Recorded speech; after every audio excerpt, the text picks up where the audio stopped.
India west ఇంగ్లాండ్ల మధ్య జరుగుతున్న మూడో టెస్టు రసవత్తరంగా సాగుతుంది.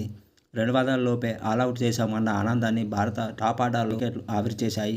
193 పరుగుల లక్ష్యంతో బరిలోకి దిగిన భారత్ ఆట ముగిసే సమయానికి రెండో ఇన్నింగ్స్లో 17.4 ఓవర్లలో 4 వికెట్ల నష్టానికి 58 పరుగులు చేసింది. కేఎల్ రాహుల్ 47 బంతుల్లో 33 పరుగులతో క్రీజులో ఉన్నాడు.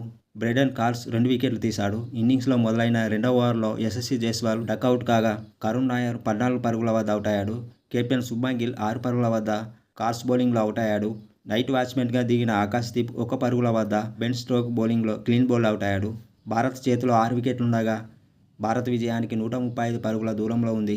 అంతకుముందు ఇంగ్లాండ్ రెండో ఇన్నింగ్స్లో 62.1 ఓవర్లో 190 పరుగుల వద్ద ఆలౌట్ అయింది. జో రూట్ 96 బంతుల్లో 40 పరుగులు చేయగా బెన్ స్టోక్స్ 96 బంతుల్లో 33 పరుగులు చేసి మెరుగ్గా ఆడాడు. భారత బౌలర్లలో స్పిన్నర్ వాషింగ్టన్ సుందర్ 4 వికెట్లు తీశాడు.